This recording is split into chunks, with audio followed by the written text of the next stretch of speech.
haciendo, ac- Estoy haciendo aquí un ajuste nada más.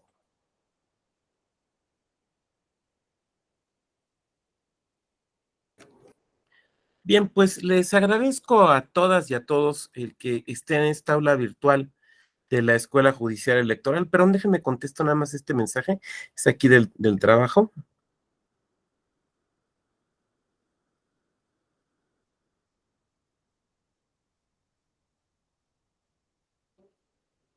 Ya. Para hablar acerca de un tema que a mí me parece que es bastante relevante, que es argumentación y derechos humanos. Y digo que me parece bastante relevante porque a final de cuentas tiene que ver con una serie de cuestiones que a veces me parece realizamos o trabajamos de una manera, vamos a decirlo así, un poco, em, ¿cómo decirlo? Como sin reflexionarlo previamente. No porque necesariamente tenga que ser así, sino porque la verdad es que cuando nos hacemos ciertas preguntas y encontramos, por lo tanto, algunas respuestas, eso nos permite trabajar estos temas de mejor manera. ¿Y a qué me refiero específicamente? Pues me refiero a lo que conocemos como las preguntas epistemológicas, ¿no? Eh, las dos preguntas fundamentales, que es, ¿qué es esto y para qué nos sirve? ¿No? ¿Qué es y para qué nos sirve?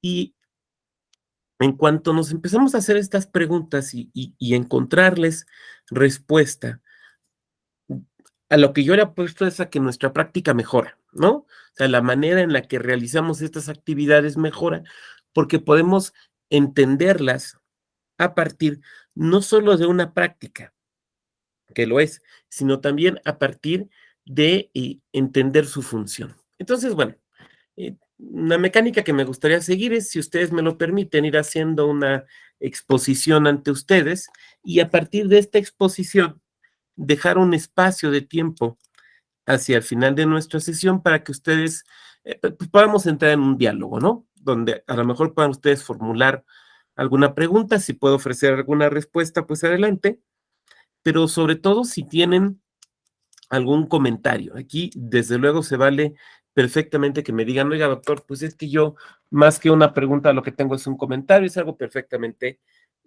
válido y que, desde luego, pues enriquecería nuestra práctica. Bueno, diría entonces lo siguiente. Argumentación y derechos humanos nos implica preguntarnos, en primer lugar, ¿qué son? ¿No? ¿Qué es la argumentación? ¿Qué es los derechos humanos? Y a partir de esto, preguntarnos para qué sirven y cómo se entrecruzan, ¿no? ¿En qué momento se da este cruce o se da esta vinculación entre la argumentación y los derechos humanos? Me parece que esto puede ser particularmente relevante en un momento como el actual, en el cual tenemos una serie de cuestiones acerca del propio derecho. Pareciera ser que en los últimos años, más o menos los últimos 10, 15 años, 10 años seguramente, pues ha tenido mucha fuerza una corriente del derecho o una visión acerca del derecho en la cual lo que se posiciona es la idea del derecho como argumentación. O sea, que esencialmente el derecho es argumentación. A mí me parece que el derecho no podemos reducirlo a argumentación, que el derecho lo tenemos que ver como, esencialmente como un fenómeno de poder. O sea, que el derecho tiene que ver con el por qué ciertas personas pueden ordenarle a otras que se comporten de cierta manera, aun cuando estas segundas, pues no lo quieran hacer. Y los mecanismos que existen para que esto suceda de esa manera. Esto es, para que estas personas que están siendo obligadas a comportarse o actuar de cierta manera, lo hagan a pesar de que, insisto, esté en contra de sus deseos. Me parece que el derecho es entonces esencialmente un fenómeno autoritativo, pero la realidad es que la práctica argumentativa ha empezado a tener tanta fuerza que pareciera ser que para algunas personas el derecho es esencialmente argumentación. Dicho de otra manera, que el derecho es esencialmente o para un ejercicio de dar razones para la acción o un ejercicio de justificar estas acciones a partir de determinadas razones. Insisto, es una postura que yo en lo personal no comparto, pero lo relevante no es eso, lo relevante es que se ha convertido en. Y entonces, ¿qué tenemos que entender por argumentación? Bueno, diremos que argumentar es varias cosas. O sea, como definición podemos decir que es que la argumentación es dar razones que justifican una interpretación. Eso podríamos entender como argumentación.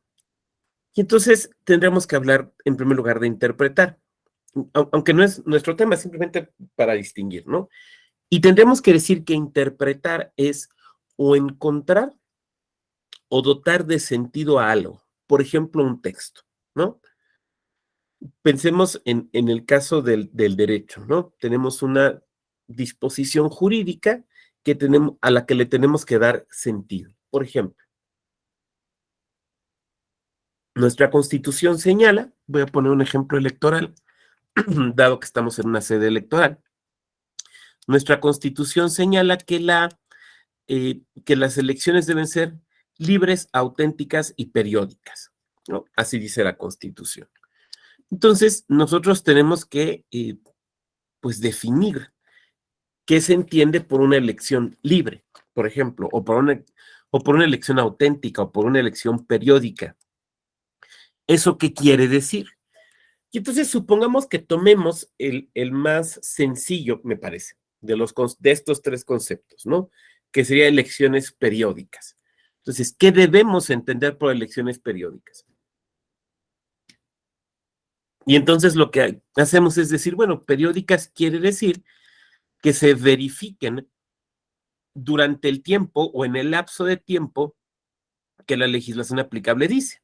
Esto es que si en una entidad tiene que haber elecciones de ayuntamientos cada 3 años, pues efectivamente sean cada 3 años. O que las elecciones del Senado sean cada 6 años, que efectivamente sean cada 6 años. Ya encontramos el sentido, pero en todo caso hicimos una labor de interpretación. Esto es, ¿qué se entiende por periódico? Si tomáramos otro de los principios que probablemente es más complicado, el de la libertad, que se entiende por elecciones libres, pues tendríamos que hacer un ejercicio, me parece, bastante similar, ¿no? Que entendemos por elecciones libres. Entonces, lo que quiero decir es que a veces interpretar es encontrar el sentido que asumimos ya está en el texto, pero en ocasiones interpretar va a ser dotar de sentido. Encontrar el sentido quiere decir que asumimos que ya se encuentra en él, ¿no? Que en el texto ya está dotado de un significado por parte de quien elaboró ese texto y que, por decirlo de alguna manera, ese significado se ha petrificado y que nuestra labor simplemente es encontrarlo, ¿no? O sea, nuestra labor como intérpretes. Cosa distinta es aplicarlo, pero nuestra labor como intérpretes es encontrarlo. Para quienes consideran que interpretar es dotar de sentido, entonces el ejercicio cambia, porque se asume que sí hay una cierta significación en el texto, que sí existe una cierta significación en el texto, pero que este significado que se encuentra ahí no es completo, es meramente parcial, es una fracción, una parte de ese significado, porque lo tenemos que construir a partir del contexto y de la realidad histórica que se está viviendo en el momento en el que se realiza la interpretación. En el primer caso, entonces, la interpretación es mucho más parecida a una labor histórica, arqueológica, porque es preguntarnos lo que quiso decir quien hizo el texto. En el segundo caso es una labor que introduce, como podrá ser evidente para ustedes, un elemento más de corte sociológico y más de actualidad. Entonces, son posiciones acerca de la interpretación distintas. Desde luego, estas posiciones dependerán, o sea, el que las adoptemos o no, dependerán de diversas cuestiones, pero esencialmente de lo que nosotros creamos que es la labor interpretativa, de lo que nosotros estimemos que deben ser los límites de las facultades o el poder de quien interpreta. Me parece que esencialmente dependen de esos elementos. Ahora, ¿qué será argumentar? Pues argumentar es dar razones de por qué, perdón, de por qué aquella interpretación que nosotros hemos realizado nos parece la adecuada. O sea, es defender la interpretación que nosotros hemos hecho. La argumentación, la argumentación en el derecho tiene ciertas características que vamos a decir así, que la separan de otras formas de argumentación. En primer lugar, que la argumentación jurídica no debe de ser una argumentación emotiva. Se asume que en el derecho trabajamos esencialmente una cuestión racional, que en particular, donde pues más vemos la argumentación, que es en la aplicación del derecho, ¿no?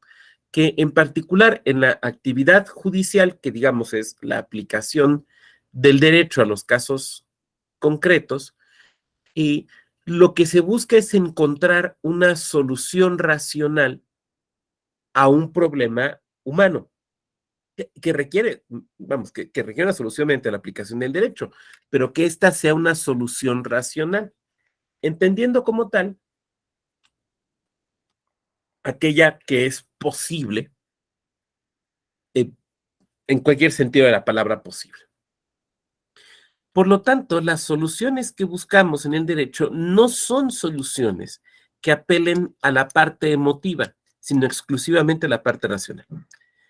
Esta es una diferencia que presenta la argumentación jurídica por referencia a otras argumentaciones, digamos, muy cercanas a nosotros. Por ejemplo, la argumentación política. La argumentación política o la argumentación, digamos, en sede o en un espacio o en una actividad política, sí, desde luego, apela a la racionalidad, pero también, y esto es muy importante, apela a la emoción, ¿no? Porque dirían quienes saben mucho más que yo de comunicación política, no puedes ganar una elección solamente con argumentos racionales, sino tienes que introducir argumentos emotivos que convenzan a la gente a votar por ti, a las y los electores a votar por ti, más allá de un mero ejercicio de razón. Yo creo que esto es cierto. Bueno, voy a plantearlo ante ustedes y ahorita lo podremos debatir. Yo creo que esto es cierto, es que pensémoslo así. O sea, ya el simple hecho de salir a votar, ¿no? ¿Por qué voy a salir un domingo a hacer una fila de hora y media, a lo mejor 2 horas, para votar, cuando pues es el día que estoy con la familia, cuando es el día que descanso, que me puedo echar unas carnitas, que es el partido de fútbol? ¿Por qué voy a salir? Entonces, no solamente es porque es una obligación ciudadana, no, sino que debe haber algo que me motive, y esa motivación tiene que estar más allá de lo racional y tiene que ir justamente respecto de lo emocional. Voy a poner un ejemplo que a mí me hizo entender esto con mucha claridad. Ustedes se acordarán cuando el primer ministro británico conservador Gordon Brown convocó al plebiscito del Brexit, ¿no? O sea, para decidir si el Reino Unido continuaba o salía del Brexit. Y pues fue una mala decisión porque con independencia de lo que la ciudadanía decidió, que eso jamás lo calificaría, en realidad lo que trató de hacer Gordon Brown fue resolver un problema interno de su partido con una apelación a la población. Mala idea. Pero recuerdo mucho que al inicio la expectativa era que iba a ganar el no salirnos, pero empezó a tomar mucha fuerza el sí salirnos, el sí salirse, ¿no? Ahí se posicionaron gentes que después serían muy importantes como Boris Johnson, ¿no? Que ustedes recordarán, hace poco tiempo fue primer ministro, también conservador por parte del primer ministro británico. Entonces, recuerdo, por ejemplo, un caso muy interesante donde se discutía acerca de que se había reducido la pesca en el Reino Unido porque desde que habían entrado en la Unión Europea, era más, se habían ampliado los periodos de veda y entonces decían pescamos menos. Entonces recuerdo que entrevistan a un pescador, literalmente bajándose de su bote, y él decía, pues es que antes pescábamos más. Entonces le empiezan a decir, no, pero es que mire este estudio de esta universidad, mire este otro estudio de esta universidad, de estas gentes tan sabias que demuestran que no es cierto, que a pesar de los periodos de veda, en realidad estamos pescando más que lo que se pescaba antes. Y entonces el pescador contesta, pues es que antes mi abuelo, mi padre pescaban más de lo que yo pescaba.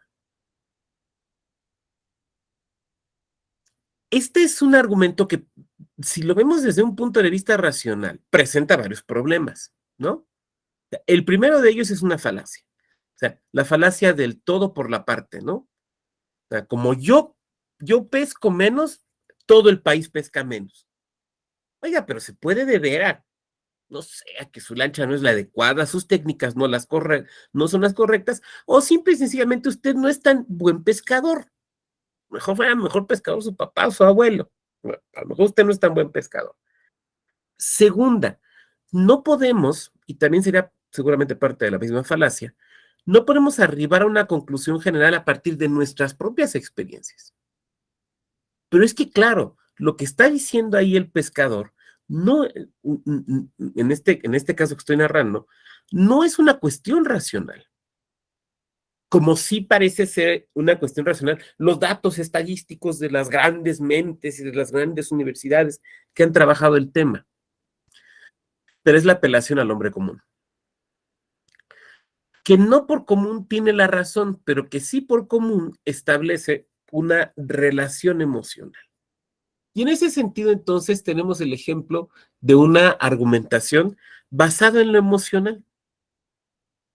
Ahora, esto sucede en el derecho. Yo he dicho hace unos momentos que la argumentación en el derecho debería ser esencialmente una argumentación basada en la racionalidad. Pero la realidad es que a veces sí nos encontramos en el campo del derecho ciertas apelaciones emocionales en la argumentación. Yo pondría un ejemplo lo vemos en la materia familiar, ¿no? Cuando de repente vemos en una demanda de divorcio frases como me casé muy enamorado, ¿no? Me casé muy enamorada, o yo esperaba una conducta diversa. Bueno, pues son apelaciones emocionales. Alguien seguramente de ustedes estará pensando en este momento, son exabruptos que el abogado debió haber filtrado, porque la realidad es que esa es información que en principio parecería absolutamente innecesaria o inútil proporcionársela a un juez o una jueza. O sea, usted se casó muy enamorado, muy bien, ¿y eso qué tiene que ver? Usted se casó muy enamorada, ok, ¿y eso qué tiene que ver? Eso no tiene que ver con nada. O sea, en el campo del derecho eso no implica dar la razón.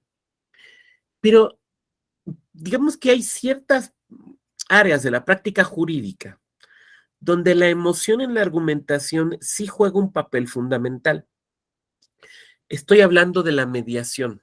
También hablaría de la conciliación, pero esencialmente estoy hablando de la mediación, de este medio alternativo de resolución de controversias en el cual las partes se reúnen con un tercero ajeno e imparcial que les ayuda a, por medio de la comunicación, a establecer a encontrar una solución para su controversia. Esa es la mediación. Y diría yo, ese tercero no, no puede ni proponerles formas de solución, ni tampoco imponerlas, sino que son las partes las que por medio del diálogo tienen que encontrar una solución.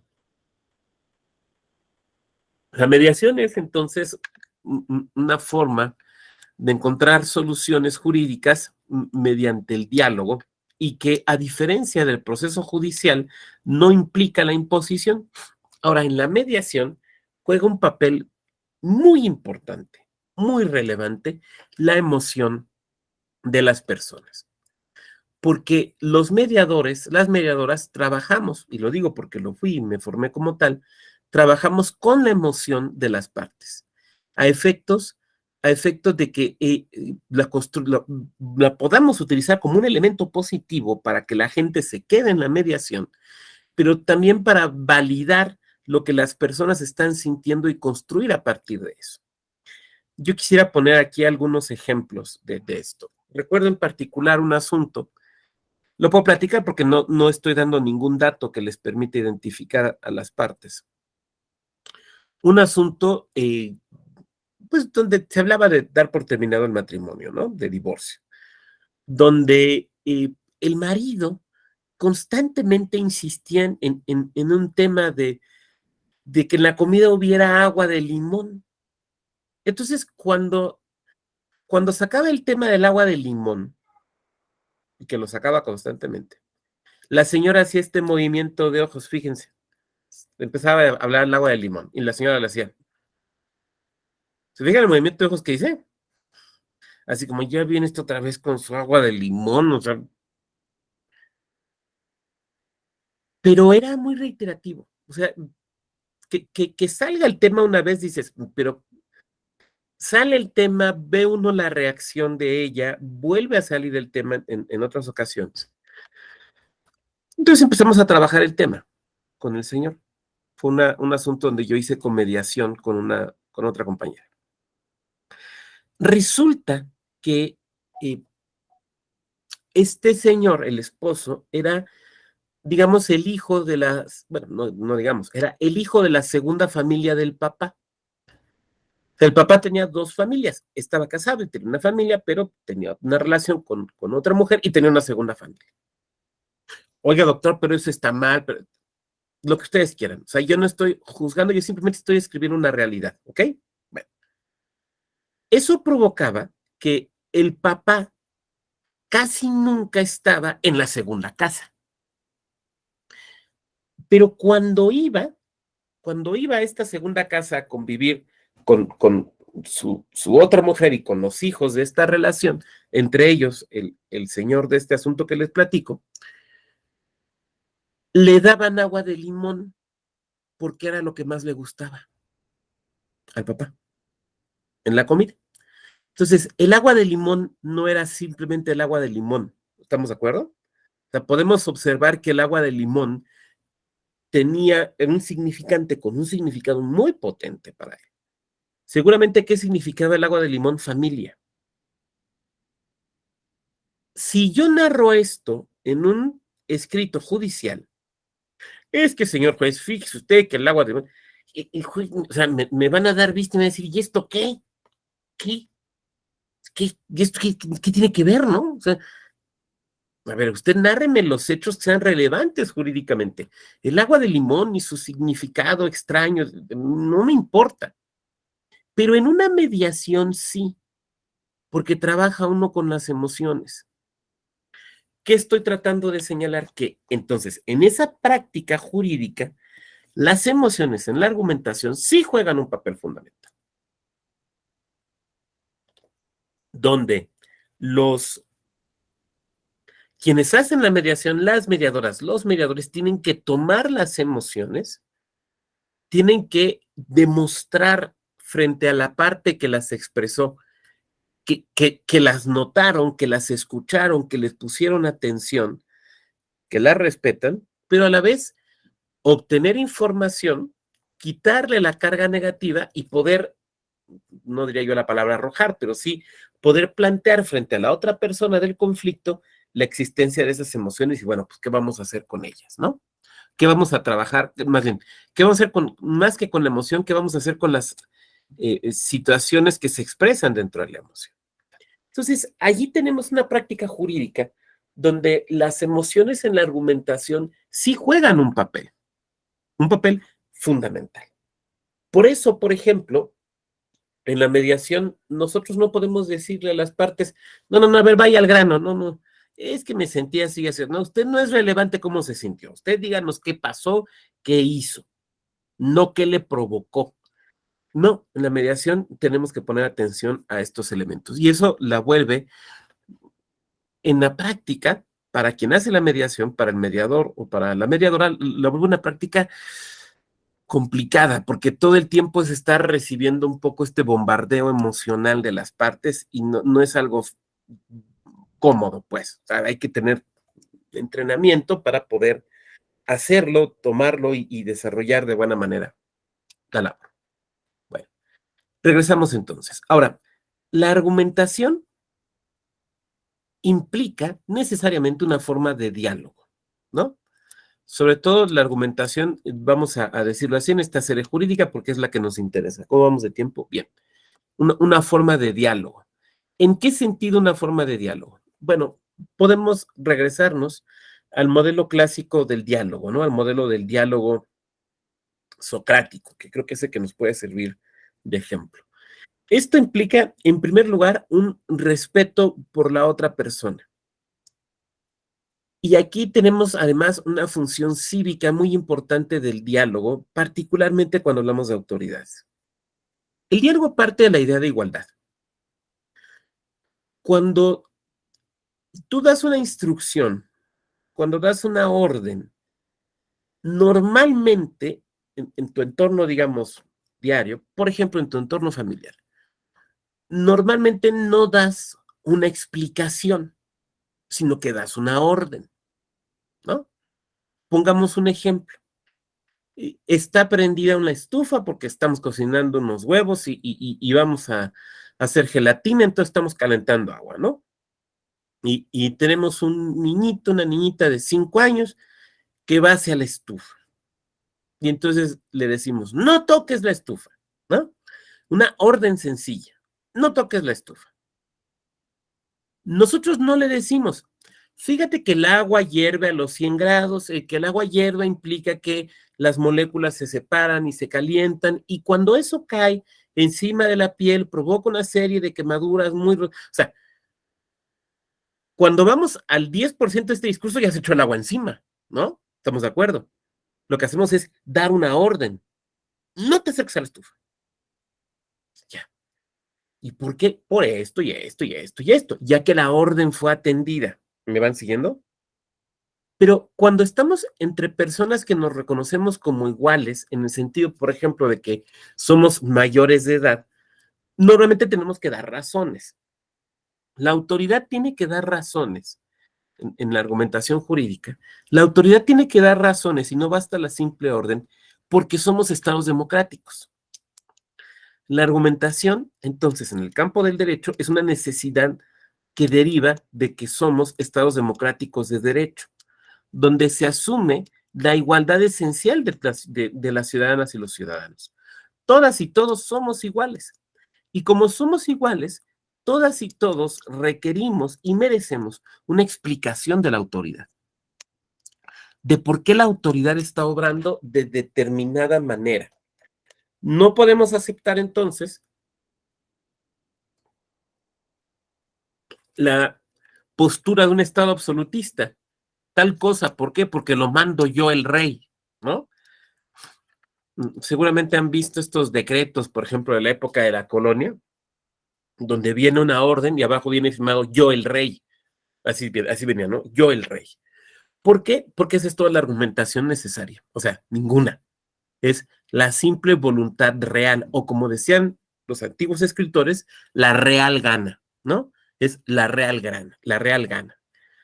De ahí nos viene esta palabra que creo que ahora se usa solamente respecto de reinas de la primavera y de carnaval, cuando se dice su graciosa majestad, ¿no? Se han visto que ponen su graciosa majestad fulano de tal. No sé si se han puesto a pensar en por qué esta expresión de su graciosa majestad, ¿no? Porque uno dice su graciosa majestad y uno dice, pues o sea, aparte de ser reina o rey del carnaval, hace stand-up o cuenta chistes o por qué graciosa, ¿no? Graciosa porque daba gracia, o sea, daba una gracia, esto es concedía, ¿no? Entonces, de mi graciosa voluntad le cedo un ducado a tal. De mi graciosa voluntad le cedo ciertos derechos a tal persona. De mi graciosa voluntad le cedo tal cosa a tal ciudad. Eso era la real gana y la graciosa voluntad, que no requerían explicación, simplemente sucedían, simplemente acaecían y se acabó. Con el Estado democrático, una de las cuestiones que se le exige a la autoridad es que dé razones de su actuar. Dicho de otra manera, para efectos de nuestra sesión, que dé razones de su interpretación del derecho. Déjenme decirles que esto en México no fue algo pacífico, no fue algo aceptado tan sencillamente, contrario a lo que podíamos pensar. Cuando México se independiza en el siglo XIX, los jueces novohispanos no tenían la costumbre de lo que ahora llamamos fundar y motivar, no la tenían. Y durante un buen tiempo no hubo una imposición, digamos, legal de que esto sucediera. Esto empieza a cambiar con la Constitución de 1857, donde se empieza a obligar a, particularmente a los jueces, insisto, a que motiven, o sea, a que den argumentos, a que den razones de su actuar. Y esto provocó una resistencia importante en el foro, en el gremio jurídico. Si ustedes recuerdan, para 1857, pues la verdad es que las leyes, digamos, mexicanas, o sea, las leyes hechas desde la independencia son poquitas, o sea, nos hemos dedicado a hacer constituciones, pero no teníamos todavía un código civil, un código penal, legislación mercantil, eso vino después. Entonces, seguíamos aplicando derecho nuevo hispano, lo cual quiere decir también que seguíamos educando en el derecho con la práctica novohispana, o sea, seguíamos haciendo eso, por lo tanto, no se enseñaba esta obligación de las autoridades, máxime de los jueces, de argumentar. Y tampoco se les enseñaba a argumentar. Entonces, de repente viene la Constitución Liberal del 57, donde te dicen a ti, juez, que tienes que motivar, esto es, que tienes que argumentar, y tú no sabes cómo hacerlo. No te han enseñado cómo hacerlo. Pero además, el derecho en el que fuiste formado, que insisto, esencialmente era el derecho novohispano, no era un derecho democrático, no era un derecho que reconociera la igualdad entre la ciudadanía, ¿no? Al contrario. Entonces, ¿qué es lo que sucede? Que los jueces se resisten. Y entonces, digamos, los 10, 15 primeros años de aplicación de la Constitución del 57, en la práctica hay una resistencia de los jueces a motivar. ¿Por qué? Porque, a ver, es que ¿por qué tengo que motivar? ¿Por qué tengo que argumentar? Yo soy la autoridad, yo estoy tomando una decisión conforme al derecho. ¿Por qué carambas quieren que motive? Pues es que lo dice la Constitución, pero es que eso está mal, ¿no? Y ya sabemos que la Constitución del 57, pues fue una Constitución eh, que tuvo una vida azarosa, ¿no? Sobre todo al inicio, compleja, vino además la invasión francesa y demás. Entonces, nos costó esta actividad argumentativa. Ahora, ¿qué pasa respecto de los derechos humanos, no? Hemos construido un poquito la idea de la argumentación, vamos a construir un poquito la idea de los derechos humanos para después tratar de entrelazarlo. Los derechos humanos son, en realidad, no me voy a ir demasiado atrás, no porque no sea interesante, sino porque tenemos un tiempo limitado. Los derechos humanos son, en buena medida, una creación intelectual del siglo XVII, siglo XVIII, ¿no? Seguramente iniciando con el pensamiento de John Locke. No me voy a ir a Roma y a Grecia porque no acabamos. Y los derechos humanos, en un inicio, surgen de una cierta manera de entender el derecho, una cierta forma de entender el derecho que está vinculada con las concepciones del justnaturalismo. El justnaturalismo esencialmente, estoy siendo muy, ¿cómo decirlo? Me estoy generalizando demasiado. Esencialmente el justnaturalismo implica que se considera como derecho aquello que es justo y que lo que no es justo es derecho y que solo lo justo será derecho. Esencialmente eso quiere decir digamos, la postura justnaturalista. Ahora, hay dos posiciones, dos corrientes del justnaturalismo, esencialmente. El justnaturalismo iluminista y el justnaturalismo racional. Creo que la mejor definición de justnaturalismo iluminista, al menos en mi caso, la he encontrado en un libro de Dante, sí, del Dante aquel, del Trecento italiano, que escribió la Divina Comedia. Dante, como buen personaje de su época, pues era un polímata, o sea, sabía de muchas cosas y hablaba y se dedicaba a muchas cosas. No tenían todavía esa hiperespecialización que ahora nosotros tenemos. Y entonces Dante escribió un libro que se llama El Tratado de la Monarquía. El Tratado de la Monarquía. Un libro bastante, muchísimo menos conocido que su comedia, pero que ahí está. El Tratado de la Monarquía. Yo di con él por Kelsen, porque el primer libro de Kelsen data, si no me equivoco, de 1907, se llama La teoría del Estado en Dante Alighieri. Y cuando yo tuve noticia de esto, de que se llamaba La teoría del Estado en Dante Alighieri, a mí me brincó mucho porque dije, ¿qué tiene que ver la teoría del Estado y Dante, no? Pensando que la obra de Dante era, desde luego, la Divina Comedia. Y muchos años después me enteré, porque pues, una cosa era saber cómo se llamaba el libro y otra de qué trataba, que de lo que hablaba no era de la comedia de Dante, sino de lo que hablaba era justamente de esto, de este libro que se llama El Tratado de la Monarquía. En ese Tratado de la Monarquía, Dante dice que el derecho es lo que le place a la voluntad divina. Ese es el derecho. ¿Qué es jurídico? Pues lo que le place a la voluntad divina. O sea, ¿qué es derecho? Lo que está de acuerdo con la voluntad divina. Esa, me parece, es la mejor definición de el justnaturalismo iluminista. O sea, del justnaturalismo que deriva de estas convicciones religiosas. En este justnaturalismo iluminista, pues podríamos entender probablemente la existencia de algunos derechos a partir de eso, de la voluntad divina. Pero la verdad es que es complejo. Tenemos que esperar hasta el surgimiento de otra corriente justnaturalista, que es el justnaturalismo racionalista, para que surja la noción de derechos humanos. Estoy hablando en el siglo XVII en Inglaterra. Ese siglo, como ustedes saben, particularmente en Inglaterra, es un siglo muy agitado, ¿no? Es el siglo de la Revolución Gloriosa, es el siglo de andar guillotinando al rey Carlos, es el siglo del famoso Parlamento Rabadilla, es el siglo de Oliverio Cromwell. Pero también es el siglo de un documento, de dos documentos, que son el Petition of Rights y el Bill of Rights, que son digamos, dos documentos que hoy entenderíamos como derechos humanos. En particular, el Bill of Rights, que el Bill of Rights es, digamos, disculpen, digamos, una ley de derechos humanos. ¿Mm? Hoy diríamos que es parte de una constitución, es una ley de derechos humanos.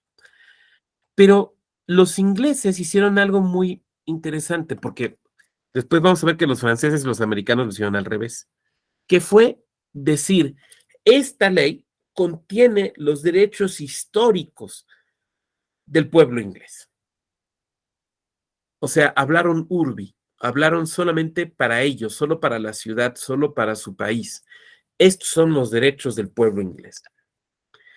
Y en ese mismo siglo nos encontramos con John Locke, que es un escritor del Reino Unido, que empieza a hablar de derechos humanos. Él, digamos, es el primero que empieza a hablar de derechos humanos. Ahora, no les llamaban derechos humanos, le llamaban derechos del hombre. O sea, el concepto era derechos del hombre. Pero en Luke lo que encontramos es ya una idea de generalidad. Mientras el Parlamento británico está hablando de los ingleses, y entonces dice los derechos históricos de los ingleses, o sea, solamente de ese pueblo, John Locke está hablando del hombre en general. ¿Está hablando del ser humano? Me podría levantar la mano alguien ahorita y preguntar. La verdad es que no es claro. Porque por una parte sí, para ciertos derechos, pero por otra parte pareciera ser que cuando estos autores del siglo XVII, siglo XVIII hablan de derechos del hombre, están pensando en el hombre como tal, o sea, en masculino, pues es lo que quiero decir, y no en masculino genérico. John Locke nos dice que los seres humanos tenemos derechos a la vida, a la libertad, a la integridad física. Hoy diríamos, hoy lo desarrollaríamos un poco como derecho a la salud y derecho a la vida, ¿no? Pero las ideas de John Locke no pegaron en Inglaterra. O sea, este discurso universalista de John Locke no pegó en Inglaterra, porque ellos lo que decían es, pues a mí qué me importan los derechos de los franceses o de los rusos o de los moldavos, ¿no? A mí me interesa el derecho nuestro, el derecho de los ingleses. Entonces, pues simplemente no le hacen mucho caso. Es en Estados Unidos donde las ideas de John Locke tienen un efecto importante, o digamos, donde es seguido. Y entonces, por ejemplo, en Estados Unidos tenemos que referirnos a su declaración de independencia. La declaración de independencia, en la declaración de independencia de Estados Unidos, 1776, encontramos la siguiente frase. La voy a decir de memoria. Proclamamos como evidentes estas verdades, que todos los hombres nacen iguales y que todos los hombres tienen el derecho a buscar su libertad, su felicidad. Es una frase muy problemática, porque en primer lugar, no es cierta, no es cierta. O sea, empieza diciendo, proclamamos como evidentes estas verdades. Déjenme citar a un filósofo mexicano que ustedes conocen, michoacano, que se llama, ya fallecido, que se llamaba Juan Gabriel. Juan Gabriel en una entrevista, ustedes lo saben, contesta, lo que se ve no se juzga. Y Juan Gabriel tiene toda la razón. Lo que es evidente no se dice, porque lo que es evidente simple y sencillamente lo es. En el derecho tenemos una noción para eso, ¿no? O sea, si Juan Gabriel hubiera sido abogado, hubiera dicho hechos notorios, ¿no? O sea, eso le llamamos un hecho notorio. Un hecho notorio es algo que no se tiene que mencionar para que se considere. Entonces, decir, proclamamos una verdad evidente es una contradicción, porque si es evidente, no lo tienes que proclamar, simplemente es un hecho apreciable por cualquier ser racional. Permítanme poner un ejemplo. Yo no tengo que llegar con ustedes y decirles, hola, soy Luis Octavio Vado y soy calvo. Eso es evidente. Hola, soy Luis Octavio Vado y uso barba. Eso es evidente. Eso no requiere decirse. ¿Me van siguiendo? Entonces, cuando los americanos dicen, proclamamos como evidentes estas verdades, en realidad lo que están diciendo es, lo tenemos que decir porque no es evidente. Tan no es evidente que es a partir de estos momentos cuando esto se va a empezar a construir. Fíjense lo que dice, que todos los hombres son creados iguales. Ciertamente, la igualdad, es que fíjense cómo dice, que todos los hombres son creados iguales. Ciertamente, detrás de la noción de igualdad hay una cierta, ¿cómo decirlo? Es que no quisiera decir, es que no hay otra manera de decirlo, pero hay una raigambre cristiana, ¿no? Hay una cierta solera cristiana allí. No estoy diciendo católica, estoy diciendo cristiana. No sé si vieron una serie, creo que está en Prime Video, que se llama Good Omens. ¿Alguien de aquí vio Good Omens? La serie de Good Omens, ¿no? O leído el libro, es un libro muy famoso de Terry Pratchett. Bueno, trata lo siguiente. Es, eh, expulsan a Adán y Eva del paraíso, ¿no? Y entonces Dios manda a un ángel a que esté todo el tiempo aquí en la tierra, digamos como su vigilante, ¿no?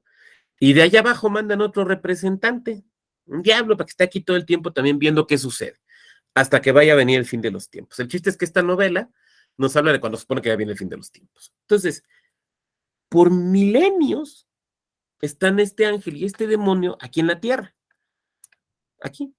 Tienen tanto tiempo aquí que terminan haciéndose cuates, ¿no? O sea, pues juegan para equipos distintos, pero tanto tiempo estarse viendo que terminan por hacerse cuates. Entonces, digamos que van presentando alguna serie de hechos históricos, ¿no? Que la Revolución Francesa y cosas por el estilo. Entonces,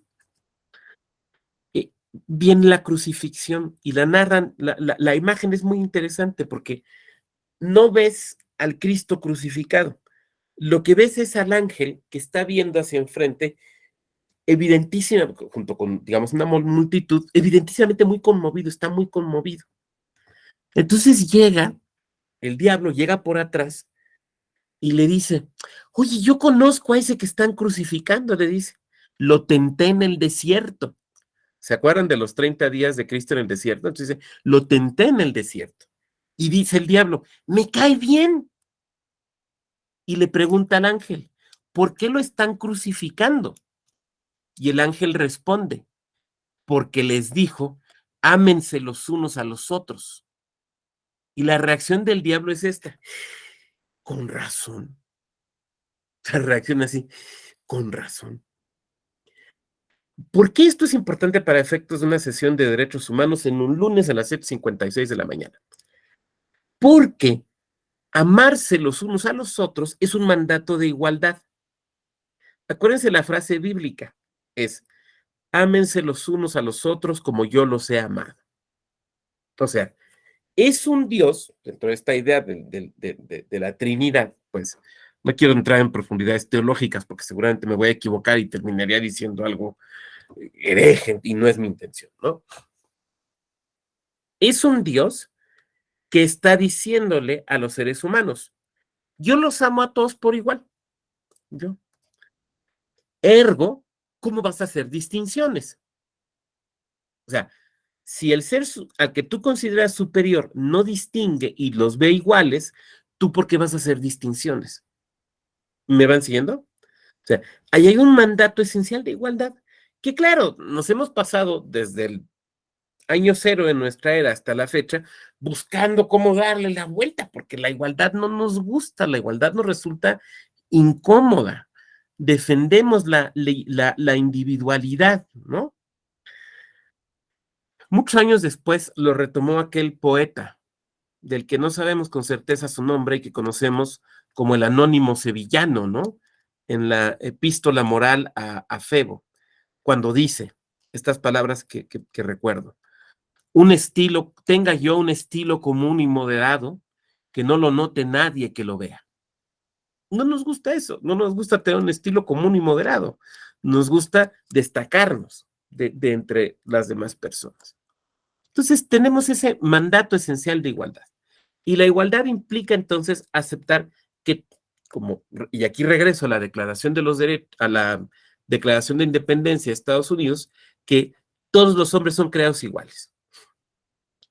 Esta idea de igualdad implica la imposibilidad de una superioridad, por ejemplo, por origen, por ejemplo, por raza, por ejemplo, por religión, por ejemplo, por estirpe.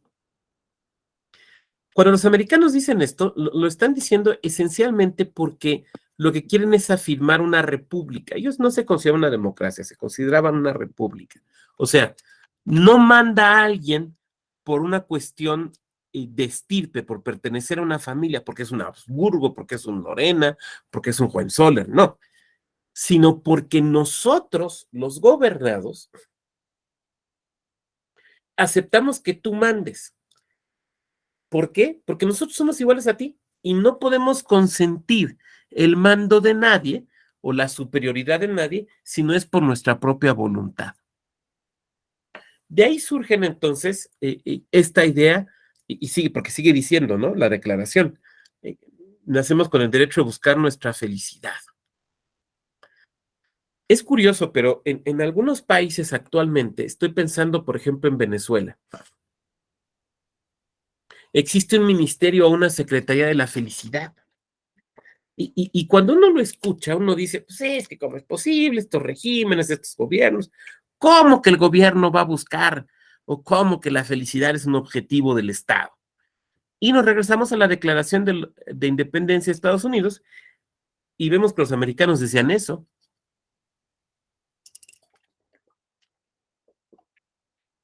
Probablemente si reviviéramos a Washington o a Hamilton o a Jay o a Madison, alguno de los Founding Fathers, y les platicáramos de que hay países con ministerios de la felicidad, probablemente su respuesta sería, pues es que es un derecho buscar la felicidad. Hoy se nos hace un poco complicado, pero bueno, pues simplemente así lo pusieron. Entonces, esta noción de derechos, pero fíjense también lo que dice todo hombre, no dice los americanos, no dice los descendientes de ingleses, todo hombre. O sea, es un discurso Orbi, a diferencia del discurso del Bill of Rights, que es un discurso solo para los ingleses, aquí tenemos un discurso general, todo hombre, ¿no? Que va más allá de tu nacionalidad. Esto se vuelve a repetir en la Revolución Francesa, ¿no? Unos pocos años después, cuando viene aquel documento tan famoso que es la Declaración de los Derechos del Hombre y del Ciudadano, que de cierta manera, pues es un poco documento positivo en México, porque es la base para la Declaración de los Derechos Humanos de la ONU del 48, que es derecho positivo en México. Bueno, entonces, en esta Declaración de los Derechos y el Hombre, de los Derechos del Hombre, se establece en uno de sus artículos que no tiene constitución aquel país que no tiene garantizados los derechos del hombre. Entonces tenemos que ver varias cosas. A diferencia del Bill of Rights, donde se proclaman los derechos del pueblo inglés, aquí se proclaman los derechos del hombre, de cualquier hombre, ¿no? No solamente francés. Y después se dice, aquel país, fíjense, que, en su que no tiene proclamados los derechos del hombre, no tiene constitución. O sea, no están hablando solamente para ellos, están hablando en general. Y es pocos años después, con Napoleón, que estas ideas se desperdigan por toda Europa. Porque ustedes recuerdan que Napoleón conquista prácticamente toda Europa, hasta pues quedarse a las puertas de Moscú, y no solamente lleva pues, sus tropas, lleva también la idea del derecho revolucionario inglés, francés, o sea, la idea de la codificación, por ejemplo, la idea de las constituciones como un código constitucional, pero también la idea de los derechos del hombre. Y de ahí nos llega también a América Latina. Ahora, aquí podemos decir ya con los franceses de que son derechos humanos porque se vinculan con todas las personas, pues tampoco podríamos decirlo del todo. Hay una novela, déjenme encuentro el nombre, es que se me olvida ahorita el nombre, de Alejo Carpentier. Permítame un segundo.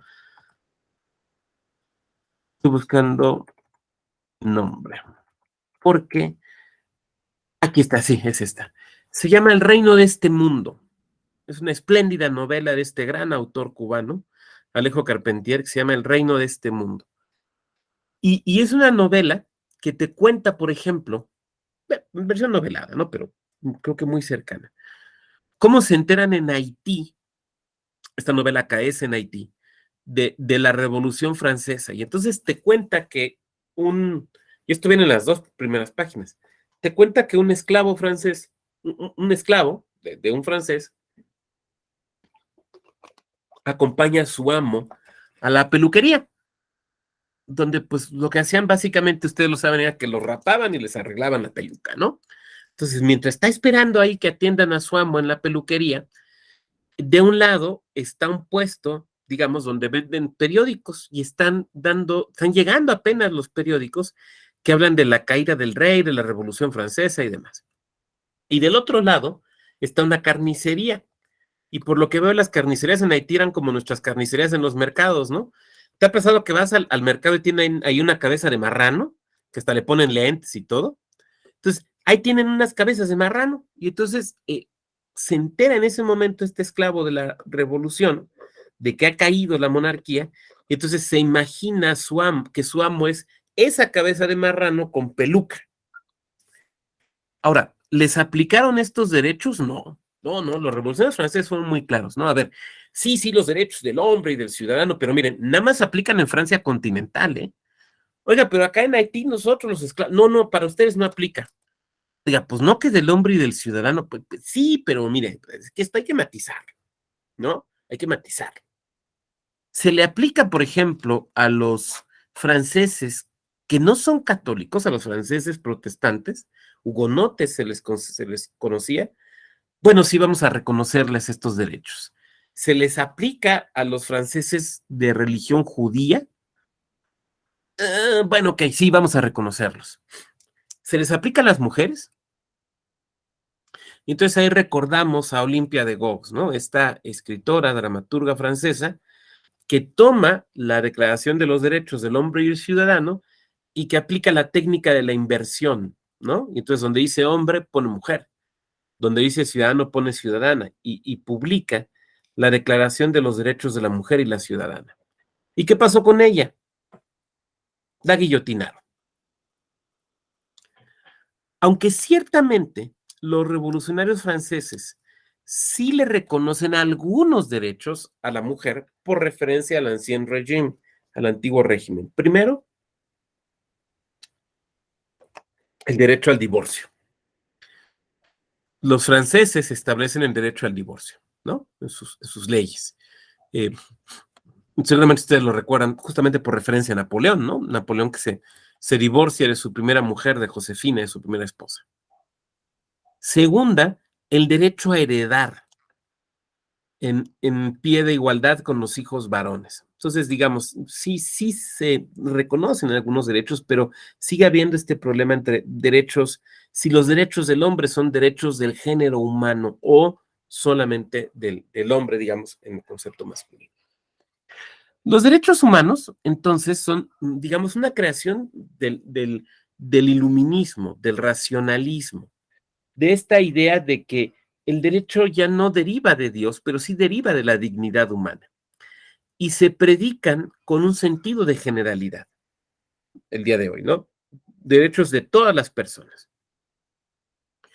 Ahora, la realidad es que no podemos tener un set completo de derechos humanos. O sea, yo no puedo llegar ante ustedes y decirles, a ver, tomen nota y les voy a leer cuáles son los 30 derechos humanos.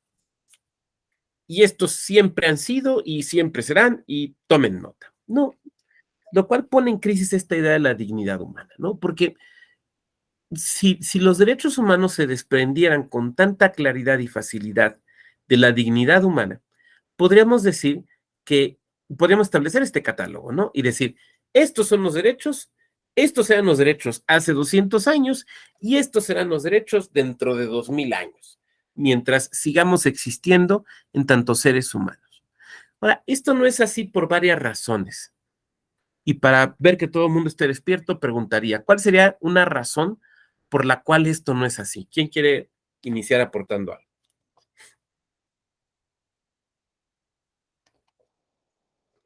¿Por qué no podemos tener un set así único, completo, inmutable de derechos? ¿Qué razones se les ocurre?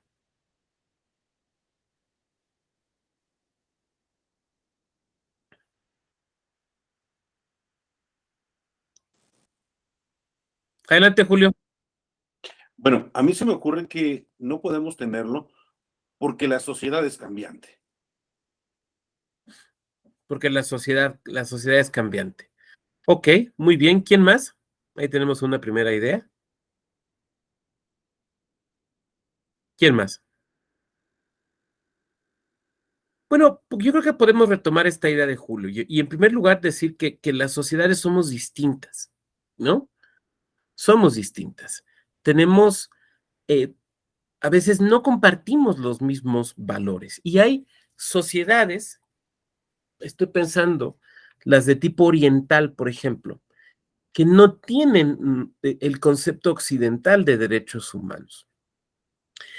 A mí me llama mucho la atención, por ejemplo, la relación que existe, y la estoy empezando a estudiar, la relación que existe entre budismo y derecho. Pero no tienen ellos, digo, resultándome interesante, no tienen ellos la noción de derechos humanos que nosotros tenemos. Entonces, son sociedades donde esta idea no se ha desarrollado. Oiga, doctor, pero ¿no le parece que debería haber un mínimo ético que fundamentara ciertos derechos mínimos en todo país con independencia de si son una cultura u otra? Y yo diría sí, y ahí estoy de acuerdo con Carlos Santiago Nino, o sea, no podemos ser unos relativistas morales absolutos, o sea, en eso estoy de acuerdo. Pero yo no estoy hablando ahorita de lo que debería ser o de lo que a mí me parece que tendría que ser, sino estoy hablando de lo que acaece en la realidad. Entonces tenemos ese problema.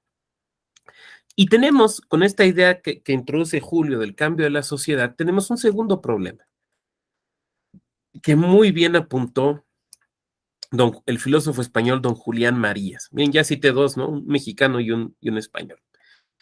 Seguramente ustedes ubican a su hijo, Javier Marías, un escritor y novelista español que murió hace, ¿qué será?, 2 o 3 meses, ¿no?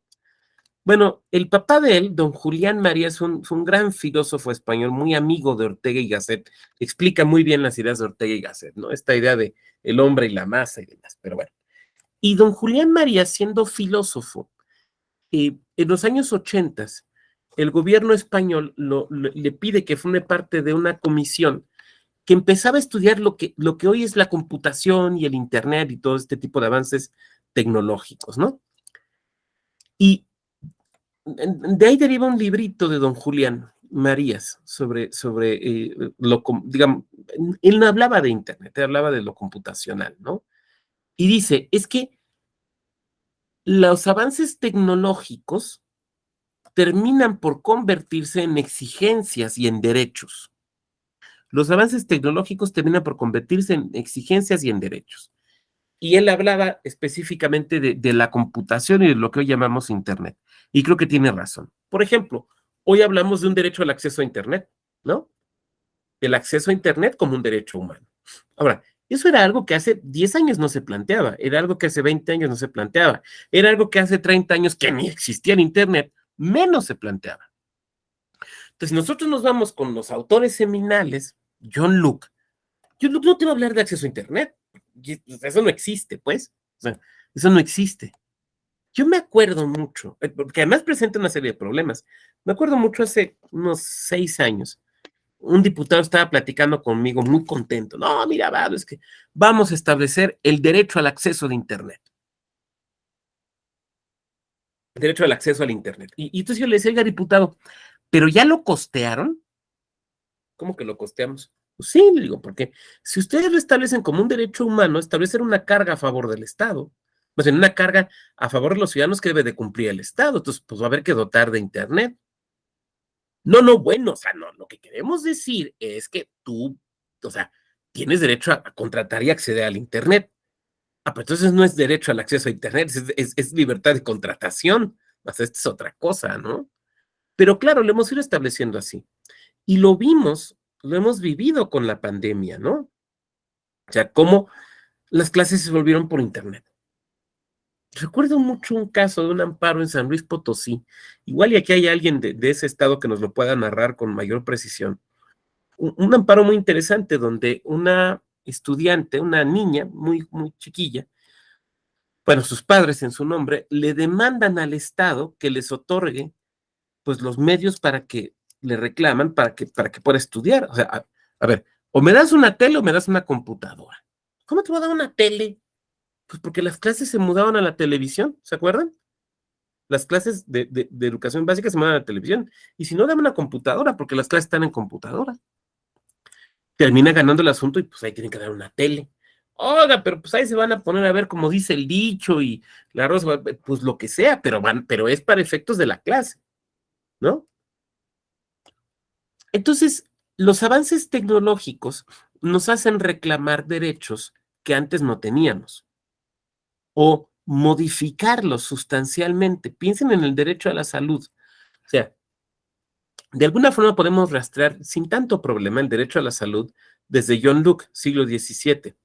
Pero los avances médicos actuales en comparación con los que tenía John Locke, pues hoy la medicina del siglo XVII nos parece casi de la época de las cavernas.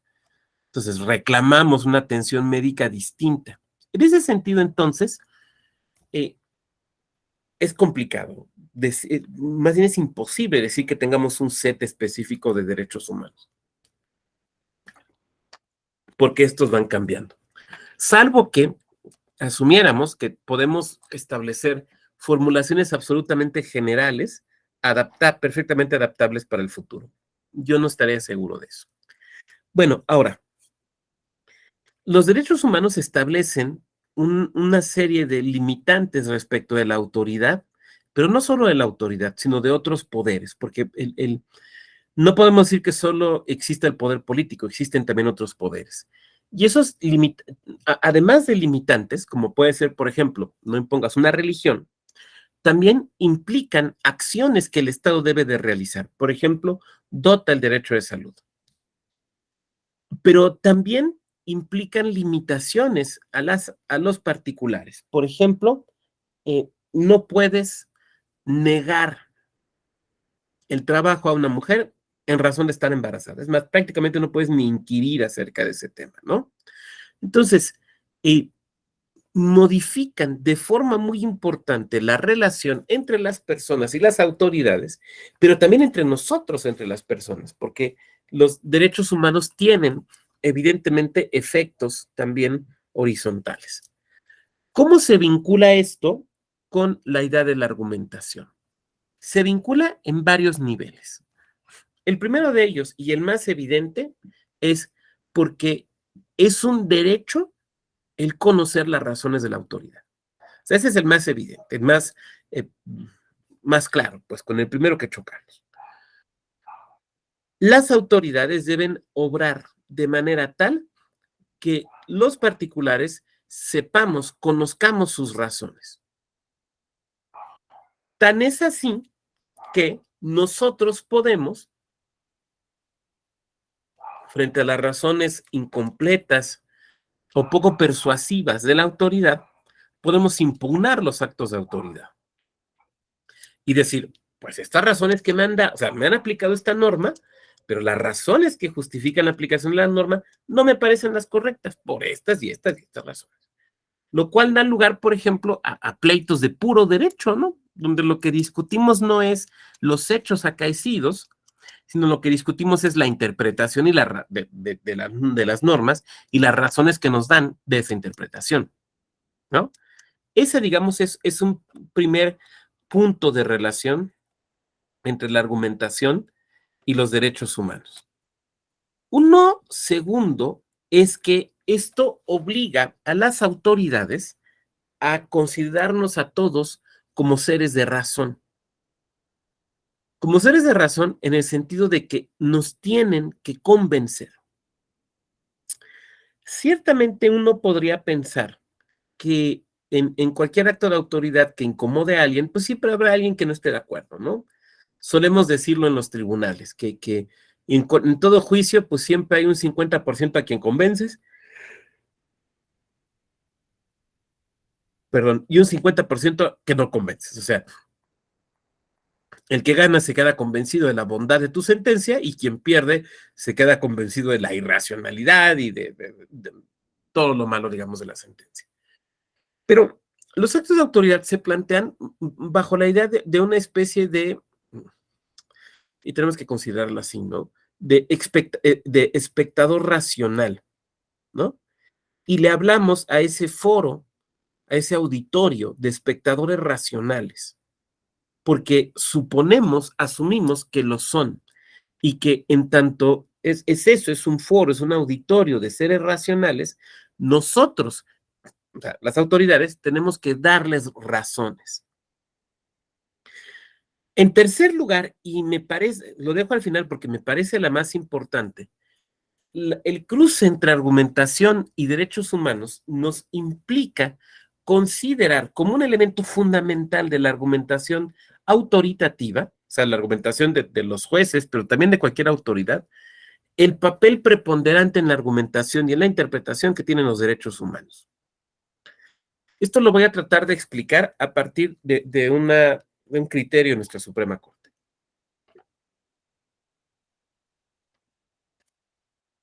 Cuando se da el famoso asunto Radilla Pacheco, ¿no? Y ustedes recordarán que se realiza una consulta en nuestra Suprema Corte de Justicia de la Nación por parte del presidente de la Corte. Y se forma un asunto varios, ¿no? El primero, pues termina sin solución, se integra un nuevo expediente, hay un cambio por ahí en la integración de la Corte y que da lugar a lo que conocemos como el asunto Varios 912 de 2010. Y en ese asunto, que tiene muchos efectos, en ese expediente, la Corte determina la existencia en México del control difuso de constitucionalidad y establece las gradas o los pasos para ejecutarlo, que es donde me quiero centrar. Este método de interpretación implica 3 pasos. El primero es lo que se conoce como la interpretación conforme en sentido amplio, que es un paso que tienen que hacer todas las autoridades, todas, sean jueces o no, sean peritos en derecho o no. El segundo paso, que es la interpretación conforme en sentido estricto, y el tercero, que es la inaplicación. Me quiero centrar solamente en el primer paso, que es el que nos sirve para efectos de nuestra sesión.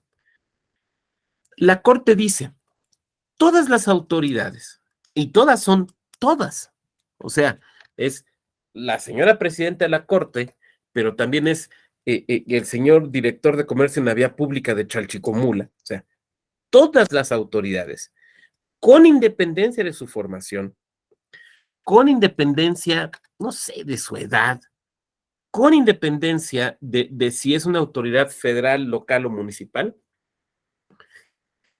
deben de considerar en sus actos, o sea, en su actividad, pues, las disposiciones de la Constitución y en su caso de los tratados. ¿Esto qué quiere decir en los goles, en la práctica? Quiere decir que ninguna autoridad el día de hoy en México puede decir, yo solo aplico la ley, yo solo aplico el código, sino que también aplicas Constitución.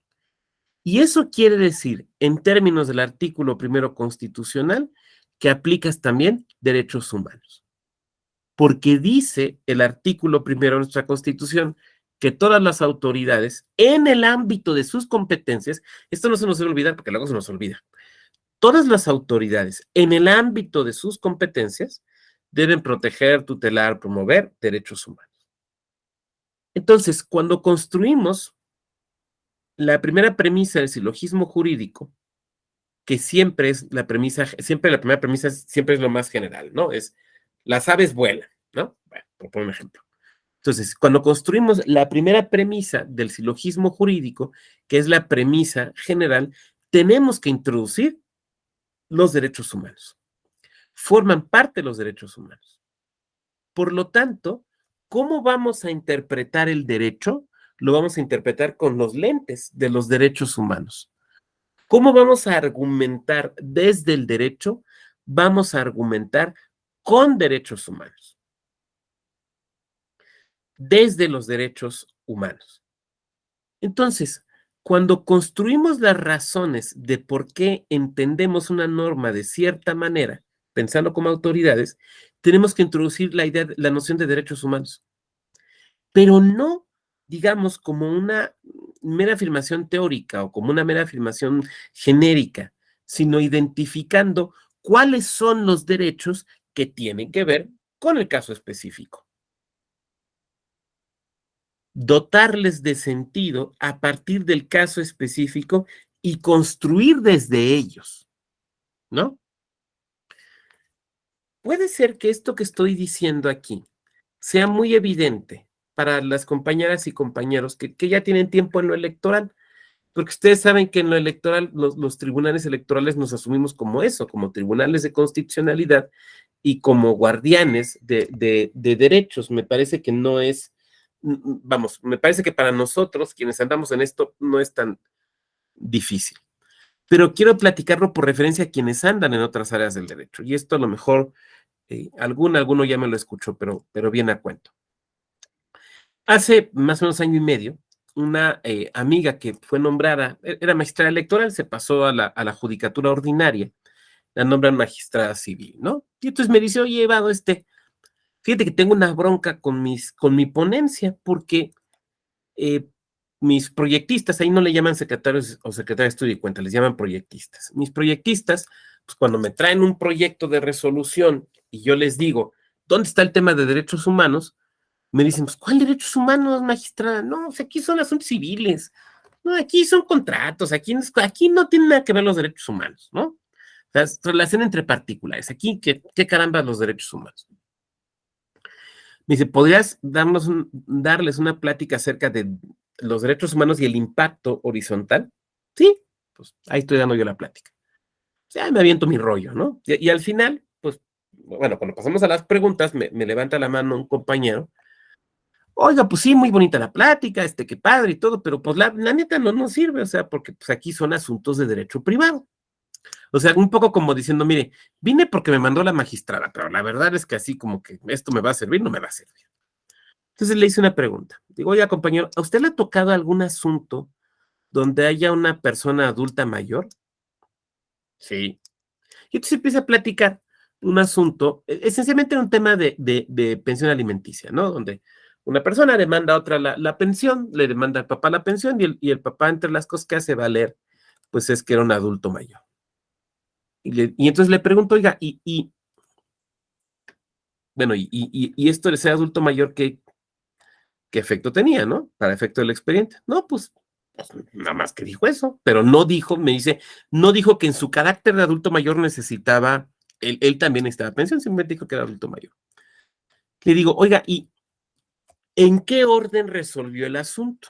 ¿O en qué orden preparó el proyecto? Pues, ¿cómo que en qué orden? Sí, o sea, respecto del total de proyectos que usted tenía que elaborar, digamos, en la pila de proyectos, ¿dónde lo puso? Pues, ¿cómo que dónde? Pues abajo, ¿no? O sea, te entregan un asunto nuevo y pues va abajo de los que tienes que sacar primero, ¿no? Oiga, compañero, es que hay criterio de la Corte Interamericana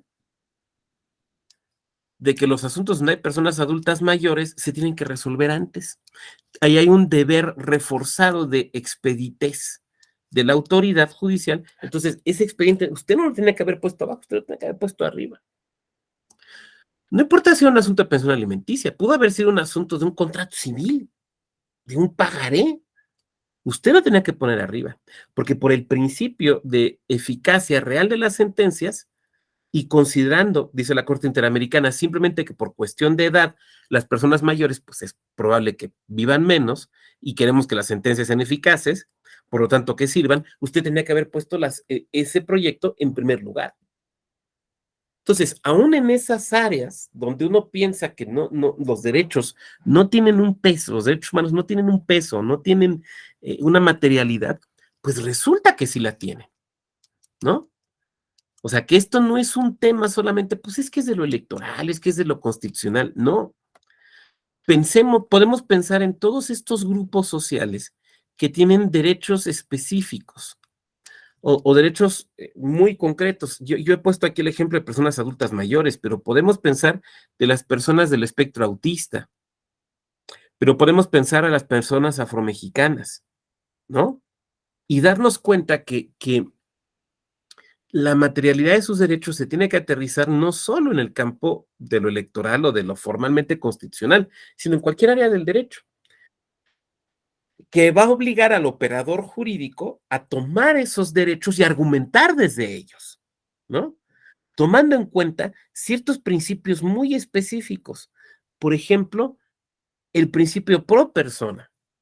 ¿Cómo puedo encontrar la manera de que el derecho sea ejercido, no la manera de que no se ejerza?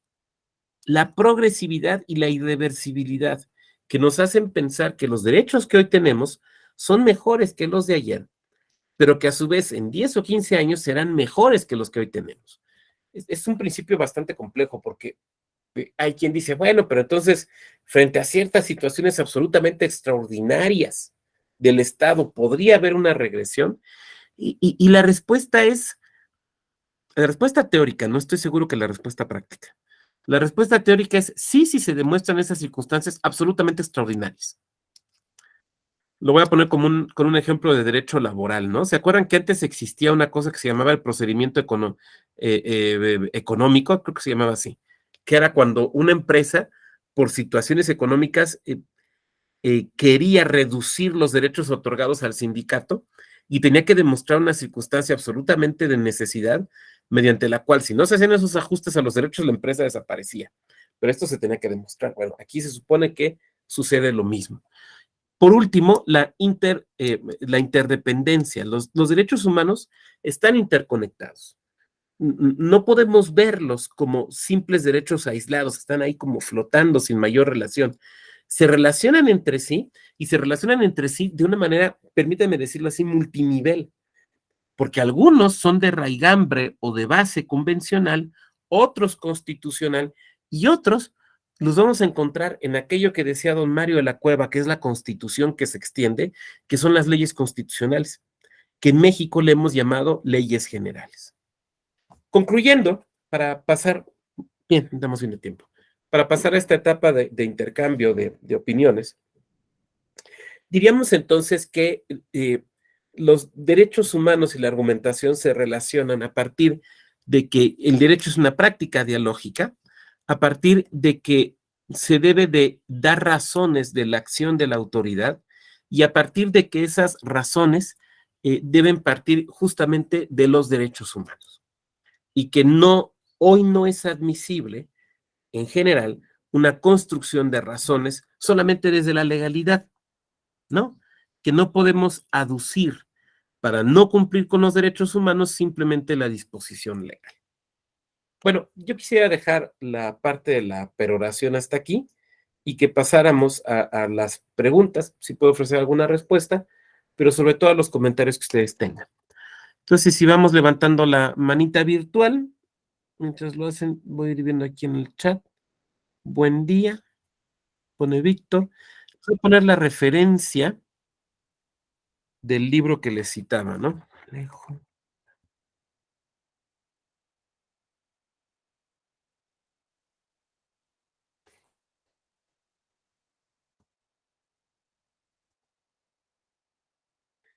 Es un libro muy interesante donde nos habla de, digamos, es la vida de un antiguo esclavo, ¿no? Pero lo que nos va narrando es justamente lo que va a pasar, lo que pasa en las Antillas, sobre todo en Haití, en algún momento en Cuba, finales del siglo XVIII, inicios del siglo XIX, y ustedes saben que Haití fue probablemente el primer país que se independizó, ¿no? Con Toussaint Louverture y el surgimiento de una primera monarquía ahí en Haití. Es un libro muy interesante. Un poco descorazonador, pero digo, Alejo Carpentier era un espléndido narrador. Julio César, adelante, Julio, te escuchamos.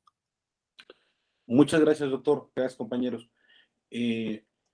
Ahorita que mencionó usted este tema de la argumentación, bueno, creo que hay dos sentencias que los operadores de cualquier índole, y así como las autoridades electorales, porque estamos inmersos en la materia electoral, a mi parecer son dos sentencias que se deben de conocer, digo, las cuales son parteaguas después de la reforma, que es el expediente Varios 912 del 2010 y la contradicción de tesis 293 del 2011. Bueno, ¿a qué voy? Que no les conocen. Y esto, en lo personal, sí me resulta un poquito triste, porque los que en algún momento trabajaban en el instituto, bueno, no voy a decir entidades, pero hoy ya son magistrados. Y entonces, si la argumentación en derechos humanos versa de saber, bueno, ¿cuáles son mis facultades en razón de este nuevo modelo de control de constitucionalidad y convencionalidad? Porque usted acaba de mencionar la interpretación conforme. Bueno, cada autoridad tiene que saber hasta dónde puede llegar. Y un esquema muy sencillo lo establece la contradicción de tesis 912. Te dice, a ver, si eres Suprema Corte, tú puedes hacer esto, si eres juzgado, tú puedes hacer esto, y cualquiera pueden hacer esto. Voy a concluir nada más. De verdad,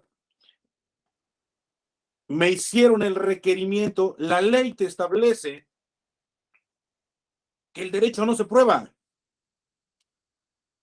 Usted nos acaba de manifestar que los hechos notorios. Bueno, pues la ley también te dice que se prueban los hechos, no el derecho. A nosotros nos requirieron una ley. Y hoy esa persona es magistrada. Entonces creo que sí tenemos por ahí una pequeña deficiencia, o vamos a tener una pequeña deficiencia en la argumentación en derechos humanos. Entonces yo creo que ese sería mi comentario, doctor. Muchas gracias. Gracias, Julio. Me parece que hay cosas interesantes que podemos poner sobre la mesa, ¿no? Quienes nos formamos, y hablo por mí, quienes nos formamos antes del asunto Radilla, de la contradicción de tesis y del asunto varios que tú has citado, nos formamos en un paradigma en el cual la autoridad tenía que aplicar la ley. La autoridad era legalista, ¿no? Era muy claro, por ejemplo, respecto de los juzgados. O sea, uno no podía plantear la inconstitucionalidad de una norma si no era mediante el amparo. Entonces uno concurría en el juzgado civil o en el penal o en el que fuera, oye, es que esta norma que me quieres aplicar es inconstitucional, es contraria a derechos, y la respuesta de la autoridad era, yo no puedo hacer eso, peléate en el amparo, porque hay jurisprudencia de la Corte que dice que no hay control difuso. Contrario, hacer una interpretación bastante peculiar, aunque las razones políticas se entienden, de lo que decía la propia Constitución, porque la Constitución decía y dice que los jueces de las entidades deben arreglarse a lo que dice la Constitución antes de las leyes locales, pero bueno, así funcionaba el modelito. Esto, cuando se da cuando se da este cambio en 2010-2011, junto con la reforma constitucional de 2011 en materia de derechos humanos, implicó un cambio de paradigma muy profundo. Y el primer problema fue que las autoridades se dieran cuenta de lo que tenían que hacer ahora, que era considerar a los derechos humanos y al ámbito de lo constitucional en la formación de esa premisa general, de esa primera premisa del silogismo jurídico. Yo recuerdo que, por ejemplo, la primera sentencia local en la que se hace control difuso de constitucionalidad se dicta en 2011 en Nuevo León. Fue una sentencia penal de un magistrado, que todavía es magistrado, en algún momento fue magistrado electoral, don Carlos Arenas Batis, ¿no? Que es quien realiza por primera vez un ejercicio de control difuso de constitucionalidad. Tengo por ahí el dato de la sentencia, pero sería ponerme a buscar y para qué interrumpo más esto, ¿no? Bueno, entonces, pero no fue fácil, entre otras razones porque ni siquiera estaban actualizados. Entonces, de repente, pues una persona que tenía 25 años de ser juez mercantil, o de ser juez civil, o de ser juez penal, le dicen, ahora usted tiene que hacer control de constitucionalidad. Ay, ojo, ¿y eso cómo? Pues métase a estudiar. Entonces ahí iban a sus libros de constitucional, que los tenían de cuando habían llevado la materia, ya por 1980, ¿no?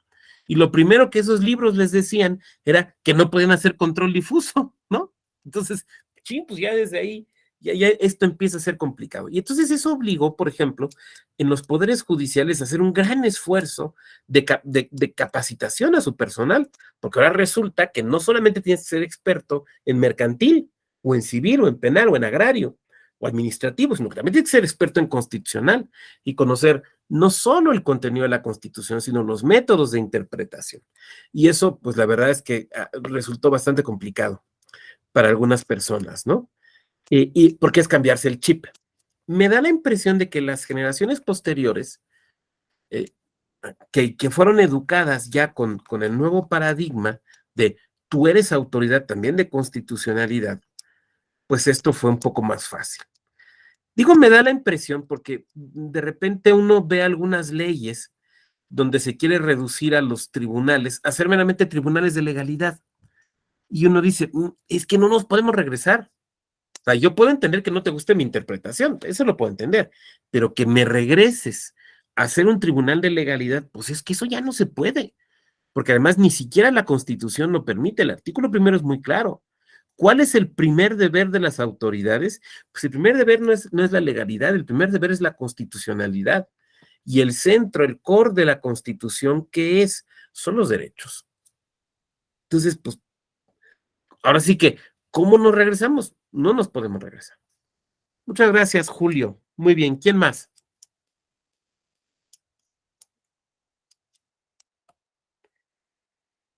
Adelante, Dan, adelante.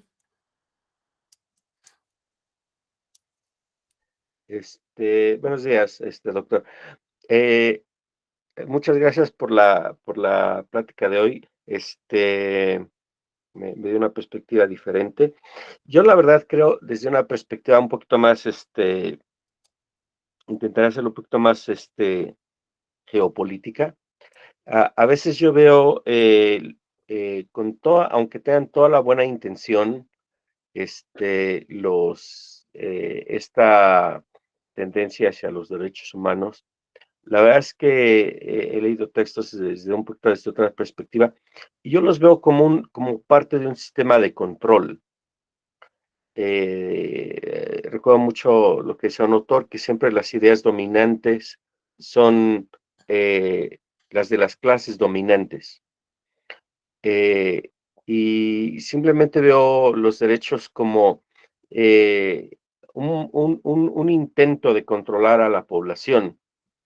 ¿Y a qué me refiero con un intento de seguir controlando a la población, a las masas, lo que algunos filósofos llaman las masas, ¿no? ¿Por qué? Porque siguen siendo de difícil acceso para la mayor parte de la población. Y nos inventamos términos como que sean efectivos. En varias clases de este diplomado he mencionado que a mí me gusta mucho tengo mucho respeto por el concepto de virtudes de los griegos, donde algo era o no era, ¿verdad? Y a veces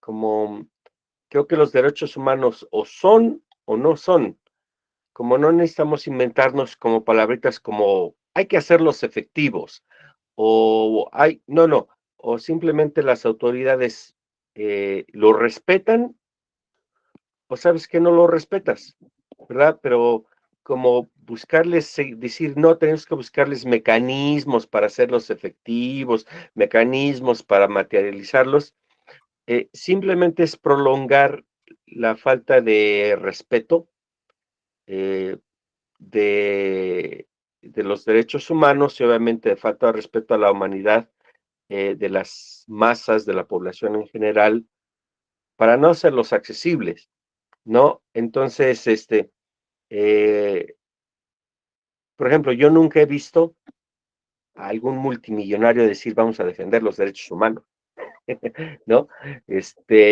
Nunca he visto a Bill Gates o en México a Slim o a Salinas Pliego decir, ¿sabes qué? La gente tiene derecho a un salario digno, ¿no? A una vida digna, ¿no? Entonces, simplemente para mí es como un mecanismo adicional de control de las masas por ciertos grupos dominantes, sin quitarles la buena intención, obviamente, sin quitarles la buena intención de algunos miembros un poquito educados que formamos partes de esas masas, de querer defenderlos y de querer que sean realmente una realidad. Pero difícilmente creo que es algo como que las personas dentro de posiciones de poder quieran materializar al 100%, ¿no? Esa es un poquito mi perspectiva. Gracias, Dan. Desde luego, a ver, el derecho nunca es una variable independiente, siempre es una variable dependiente. Y está vinculado esencialmente a los modos de producción. Y no es que me quiera poner marxista, pero hay una relación allí muy clara.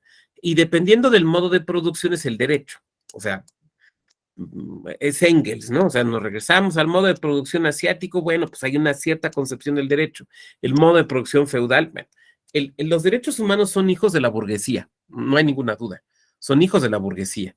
O sea, son hijos de un derecho de visión o de raigambre capitalista y juegan un papel dentro de eso. Hay un libro, hay dos que les podría recomendar en ese sentido. Uno se llama El derecho y el ascenso del capitalismo, de un autor que se llama Michael E. Tigar. Se lo voy a poner aquí en el chat. El derecho y el ascenso del capitalismo.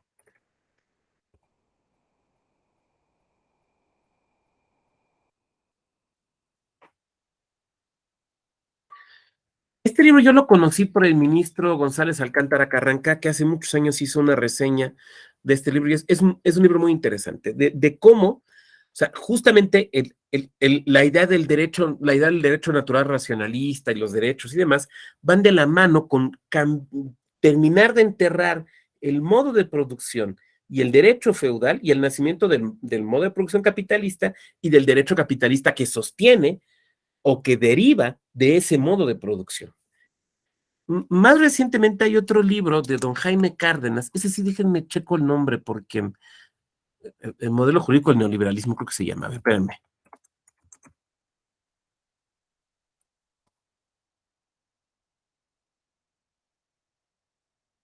Espérenme tantito.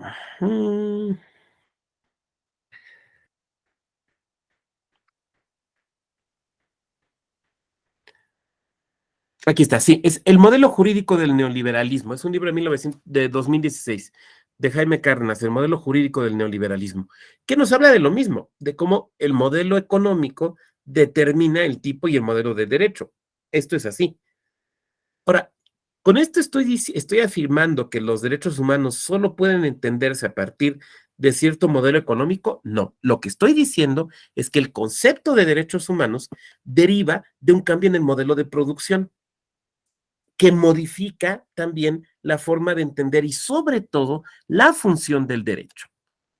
Pero que desde luego, claro, retoman conceptos o elementos valorativos o éticos que nos parecen correctos y adecuados y que deberían pervivir, o sea, la noción de dignidad humana, el derecho a la vida, el derecho a la salud, vamos, no deberían depender de un modelo económico específico. Lo que pasa es que se colaron con ese modelo, ¿no?